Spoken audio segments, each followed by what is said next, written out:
toutes et à tous, bienvenue dans le 20h de la GTV. Tout de suite les titres. Au sommaire de cette édition, parlons du discours de haine entre déficit d'éducation et arsenal juridique.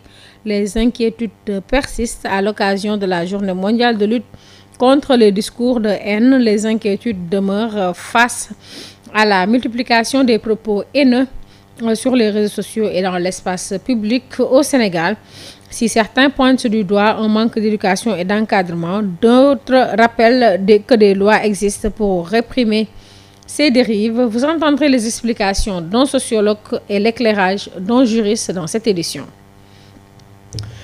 Les effondrements de bâtiments deviennent de plus en plus fréquents au Sénégal. Le dernier en date survenu dans le quartier de Pikine à Saint-Louis a fait 5 morts et plusieurs blessés graves. Une situation qui suscite l'inquiétude des populations qui réclament davantage de contrôle et de prévention. Vous entendrez leurs appels et leurs inquiétudes dans cette édition. Et puis sur l'Inter, 11 soldats et 2 civils ont été tués dans l'attaque contre l'aéroport international de Niamey. Selon un bilan provisoire du ministère nigérien de la Défense, les autorités assurent qu'une vaste opération est en cours et que l'aéroport demeure ouvert au trafic aérien. Plus de détails dans ce journal. Mesdames et messieurs, c'était les titres. Dans un instant, le développement.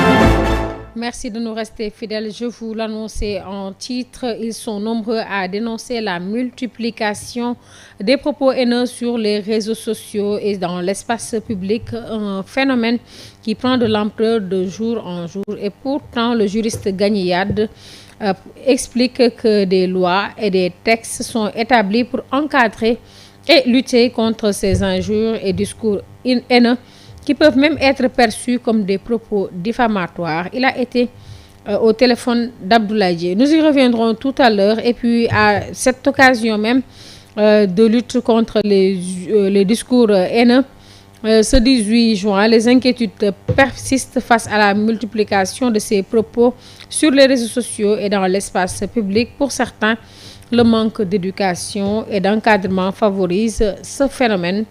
Le sociologue Abdoulaye Biaye appelle les Sénégalais à promouvoir les valeurs du vivre ensemble. Un reportage d'Abdoulaye Dièye. Boubacar Dia. La journée internationale de lutte contre les discours de haine est célébrée au Sénégal dans un contexte marqué par la prolifération des propos haineux sur les réseaux sociaux et dans l'espace public. Pour certains citoyens, cette situation est liée à un déficit d'éducation et de transmission des valeurs. Il faut que l'on revoie notre éducation et qu'on arrête les injures et les propos injurieux. Pour moi, la cause principale est due au comportement de certains. Et quand je parle de comportement, je fais allusion à notre culture. Le sociologue Abdoulaye Biaye partage ce constat. Selon lui, les parents ont un rôle essentiel à jouer dans l'éducation et l'encadrement des enfants afin de prévenir les comportements de rejet et d'intolérance. On pensait que si on dit Sénégal, si on dit Afrique, toute notre appartenance sociologique, religieuse, culturelle nous permettait de dire que le Sénégalais est quelqu'un qui a de la kersa, qui a de la retenue, n'est-ce pas, et qui ne favorise pas certains types de langage. Mais aujourd'hui, que ce soit des fois dans le monde politique, même des fois dans le monde religieux, il y a ce qu'on appelle des glissements. Les gens se permettent de faire des attaques personnelles et ce qu'on n'avait pas l'habitude. Des fois, tu peux critiquer des gens, mais tu critiques le fond et la forme. Mais on n'hésite pas à attaquer les gens et des fois avec des tons malheureux. Au-delà de cette question, les Sénégalais rencontrés évoquent d'autres facteurs, notamment le manque d'encadrement des jeunes qui ont parfois du mal à accepter les conseils et les rappels de leurs aînés. Beaucoup de jeunes n'écoutent plus le conseil des aînés. Parfois même, certains enfants défient leurs parents. Il faut que l'on revoie nos comportements. La montée en puissance des réseaux sociaux et leur utilisation parfois abusive contribuent également à accentuer le phénomène. D'après Abdoulaye Biaye, ces plateformes peuvent devenir des espaces propices à la diffusion de messages haineux lorsqu'elles ne sont pas utilisées de manière responsable. En Afrique, peut-être au Sénégal, ce qu'on constate même, vous l'avez vu, avec la montée de toute cette communication audiovisuelle, communication en ligne, mais on se rend compte qu'au Sénégal, les gens les plus écoutés, entre guillemets, les gens les plus suivis, ceux qui font les courses à vue, mais c'est des gens effectivement qui ont un discours malheureux, maladroit, un discours truffé d'insultes, d'injures, et les gens écoutent librement. Face à cette situation, nos intervenants exhortent les Sénégalais à revoir leur comportement, à privilégier le respect mutuel et à s'inspirer des valeurs religieuses ainsi que des recommandations divines pour préserver la cohésion sociale. Mon premier point, c'est diine bi. Mooy diine bi dañuy delloo suñu xel ci Yàlla ba pare. Pour moi, il faut s'inspirer des valeurs religieuses ainsi que des recommandations divines pour préserver la cohésion sociale. Lépp loo gis ni ñun ay Africains lañu nañ delloo suñu xel.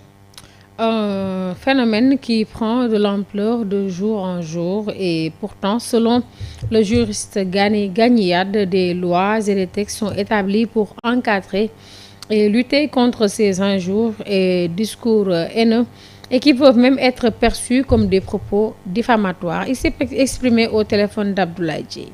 Oui, c'est une journée quand même qui est très importante, qui rappelle que la cohésion sociale doit primer contre tous les mépris et qu'au Sénégal, les injures, les diffamations sont encadrées par le code pénal. Maintenant, pour vraiment adapter cela avec les contenus du numérique, il y a une loi qui a été votée depuis 2008.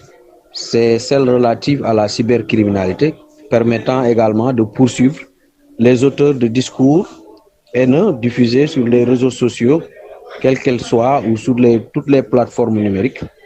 Maintenant, ceci vraiment favorise la liberté d'expression qui doit être encadrée, mais qui ne saurait vraiment pas justifier des propos discriminatoires, racistes ou diffamatoires. Donc, ce qu'il faut comprendre dans cette journée, c'est une journée vraiment qui recadre tous ces auteurs de ces actes qui n'honorent pas le Sénégal. Outil incontournable de communication, le téléphone portable facilite les échanges à distance, mais son usage excessif n'est pas sans conséquences. Isolement, manque d'attention et difficultés dans les relations familiales ou amicales sont autant d'effets dénoncés par plusieurs citoyens. Un reportage signé Amsatou Gano Boubacar Diagne. L'exposition aux écrans n'est pas seulement néfaste pour les yeux, elle entraîne des conséquences sur les relations sociales. Maintenant, personne n'a plus le temps pour parler avec une autre personne. Chacun se concentre sur son téléphone. Et par exemple, il y a certains, ils se concentrent sur les matchs de football, d'autres sur les paris foot, d'autres sur des faits divers qu'ils veulent raconter. C'est pourquoi chaque personne n'a plus le temps de discuter avec l'autre et maintenant, il n'y a plus d'amitié entre les personnes. Pour bon nombre de Sénégalais, ces objets sont évasifs dans nos moments d'intimité familiale ou de socialisation. Tu rentres dans une famille, aujourd'hui, tu rentres dans une famille, tu salues, personne ne te répond. Chacun se concentre sur son téléphone. C'est pourquoi il n'y a plus maintenant de relations. Maintenant, auparavant, ce n'était pas comme ça. Nous, on ne connaissait pas le téléphone portable. Mais maintenant, chacun a son téléphone. Il n'y a plus de communication au sein des familles. Une situation qui brise la complicité et empêche souvent de tisser des relations d'affinité. Le fait que certaines personnes sont accros au téléphone, ça crée beaucoup de divorces dans les couples. Vous restez séparés presque tout le temps. C'est pourquoi il n'y a plus d'affinité entre les couples et c'est à l'origine de plusieurs divorces. Moi, je pense que ce n'est pas du tout du respect. Quand tu es avec ta partenaire ou bien ton partenaire, vous devez discuter ensemble. Mais maintenant, chacun se concentre sur son téléphone. Dans les couples, ça cause beaucoup de dégâts. Maintenant, les gens ne communiquent plus et ce n'est pas du tout normal. Les nouvelles technologies offrent de nouveaux modes de fonctionnement de la société qui est passée d'une société industrielle à une société de l'information. En parallèle, on assiste à une transformation radicale du comportement des hommes dans leur milieu familial. Merci Amsatou Gano. Plus de 25 ans après l'adoption de la loi interdisant les mutilations génitales féminines, des résistances communautaires continuent d'entraver l'éradication de cette pratique au Sénégal, a déclaré mercredi la ministre de la Famille, de l'Action sociale et de la Solidarité, Marie-Angélique Mamselbe Diouf, appelant à renforcer la sensibilisation et la mobilisation des acteurs communautaires pour accélérer l'abandon définitif de ces violences faites aux filles et aux femmes. Je vous propose de l'écouter. Contre les mutilations génitales féminines, nous avons la loi de 1999 qui va jusqu'à criminaliser en cas de mort. Nous avons également la Convention des droits de l'enfant, la Convention des droits de la femme. Nous avons le traité de Maputo, mais malgré tout ça, il y a des résistances aux mutilations génitales faites aux femmes. Alors, qu'est-ce qui pourrait l'expliquer? Je crois qu'il y a l'appropriation de la loi par la communauté, mais également le manque de communication auprès de ces communautés-là. Et cet atelier permet de relever tous ces obstacles qui sont liés à l'application concrète de la loi et à l'appropriation de cette loi par les communautés qui résistent et qui continuent de pratiquer la mutilation chez la jeune fille. L'objectif concret, c'est de voir en réalité qu'est-ce qu'il y a comme obstacle à l'application réelle de la loi. Parce que la loi a été signée depuis 1999, ça fait plus de 20 années. Alors, on devait oublier cette situation-là. Qu'est-ce qui constitue les difficultés? Qu'est-ce qui est à l'origine de la résistance? Et c'est ce qu'on va rechercher avec tous les acteurs présents et même des gens qui ont eu à subir ces mutilations et tirer les conséquences, voir les propositions qui vont découler de cet atelier pour aller vers l'éradication complète de ce phénomène-là. Les effondrements de bâtiments deviennent de plus en plus fréquents au Sénégal. Le dernier en date s'est produit dimanche dans le quartier de Pikine à Saint-Louis, faisant 5 morts et plusieurs blessés graves. Une situation qui suscite l'inquiétude des populations qui appellent davantage de contrôle et à un accompagnement de l'État pour prévenir de nouvelles tragédies. Un reportage signé Ndella Ndiaye Serignan. Les effondrements de bâtiments deviennent de plus en plus fréquents. Le dernier drame remonte ce dimanche dernier dans le quartier de Pikine à Saint-Louis. L'accident a fait 5 morts et plusieurs blessés graves, ravivant des inquiétudes de celles de nombreux Sénégalais rencontrés. Pour cet homme d'une 50aine d'années, la responsabilité incombe en grande partie à certains entrepreneurs qui, selon lui, privilègent le profit au détriment de la qualité des constructions et arnaquent parfois les bailleurs. Je pense que quand quelqu'un te choisit, te demande de lui construire une maison ou quelque chose comme ça, il te donne une somme de valeur de 10 millions, toi tu utilises les 3 millions pour lui construire une maison. Je pense que c'est ce qui fait tout simplement ces chutes de bâtiments, puisque la garantie n'y est pas. On utilise moins d'argent pour fabriquer des choses qui devraient coûter des milliards. C'est pourquoi maintenant, tout ça, les gens doivent revoir leur copie et mettre l'argent qu'il faut à la place qu'il faut. D'autres estiment que la vétusté de nombreuses habitations combinée au manque de moyens financiers des propriétaires pour les réhabiliter ou les reconstruire conduit souvent à de telles tragédies. Plus souvent, c'est des maisons Il y a des bâtiments qui sont construits et leur propriétaire n'est plus en vie. Pour un problème d'héritage maintenant, les gens tardent à le réfectionner. C'est pourquoi certains bâtiments sont très vétustes puisqu'ils ne sont pas bien réfectionnés, puisque c'est un problème d'héritage. Personne ne souhaite y investir. Maintenant, c'est à l'État de prendre les mesures nécessaires pour que ces bâtiments-là soient réfectionnés ou bien que ça soit démoli. Sinon, ça pose beaucoup de problèmes. Problème de moyens, problème conflit interne familial. Face à cette situation, Batch propose que l'État mette en place des mécanismes d'accompagnement afin d'aider les ménages à rénover ou à reconstruire les bâtiments présentant des signes de dégradation.